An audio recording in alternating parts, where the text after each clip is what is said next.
महिला ने लापरवाही से एक जोड़ी जूते फेंके। वे सामने वाले पड़ोसी के जूता रैक से टकरा गए। जूता रैक तुरंत गिर पड़ा और दरवाजे का हैंडल जाम हो गया। जब आदमी को एहसास हुआ कि वह बाहर नहीं निकल पा रहा है तो उसने तुरंत प्रॉपर्टी मैनेजमेंट को मदद के लिए फोन किया। अपने दरवाजे के पास बिखरा हुआ सामान देखकर वह गुस्से में सिक्योरिटी कैमरे चेक करने गया। उसे जल्द ही पता चल गया कि वह सारा सामान उसकी पड़ोस में रहने वाली महिला का था। वह तुरंत उसके दरवाजे पर गया और माफी मांगने को कहा, लेकिन महिला ने कहा कि ये पब्लिक कॉरिडोर है और वह अपना सामान कहीं भी रख सकती है। जब आदमी ने कहा कि उसका सामान उसके दरवाजे को ब्लॉक कर रहा था, तब जाकर उसने अनमने ढंग से माफी मांगी। आदमी बहुत गुस्से में था और उसने उसे माफ करने से इनकार कर दिया। उसने महिला से कई कड़वी बातें भी कह दी। इससे महिला का गुस्सा तुरंत भड़क गया और दोनों के बीच जोरदार बहस शुरू हो गई। उस दिन के बाद से दोनों एक दूसरे के कट्टर दुश्मन बन गए। एक रात आदमी ने अचानक स्कूल के पास महिला को फ्राइड राइस बेचते हुए देखा। वह तुरंत बुरी नीयत से उसके पास गया और बोला कि यहाँ ठेला लगाना मना है। जैसे ही महिला उसे जवाब देने लगी, स्कूल के सिक्योरिटी गार्ड्स ने उन्हें देख लिया। गार्ड्स के वहाँ से हटने का आदेश देते ही महिला जल्दी जल्दी अपना ठेला समेट कर भाग गई। यह देखकर आदमी बहुत खुश हुआ और वह लगातार गार्ड्स को उसकी शिकायत करता रहा। हर बार जब महिला मुश्किल से गार्ड से बचकर वापस आने की कोशिश करती, आदमी फिर से गार्ड्स को उसके पीछे लगा देता। यह पीछा तभी खत्म हुआ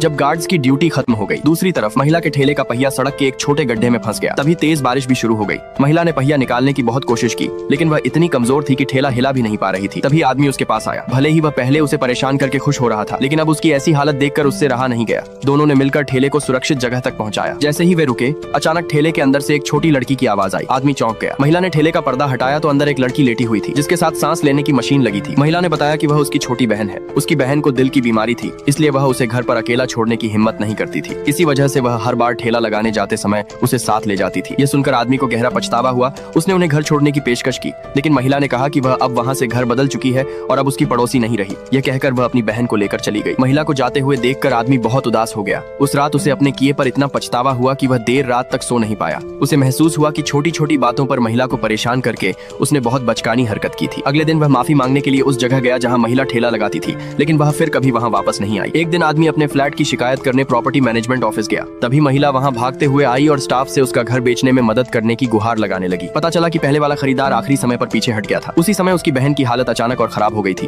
और तुरंत ऑपरेशन के लिए पैसों की जरूरत थी। घर बेचकर ही वह ऑपरेशन का खर्च उठा सकती थी। महिला को बार बार हाथ जोड़कर विनती करते देखकर आदमी का दिल पिघल गया। पहली बार उसने अपना घमंड छोड़कर अपने अमीर पिता से पैसे मांगे। पैसे मिलने के बाद वह खुद महिला को देने में शर्म महसूस कर रहा था, इसलिए उसने अपने सबसे अच्छे दोस्त से कहा कि वह महिला की बहन के ऑपरेशन का पूरा खर्च चुका दे। जब महिला अपनी प्रॉपर्टी के कागज लेकर अस्पताल पहुंची ताकि उन्हें गिरवी रखकर बहन की इमरजेंसी सर्जरी करवा सके, तब डॉक्टर ने उसे बताया कि इलाज का पूरा खर्च पहले ही चुका दिया गया है।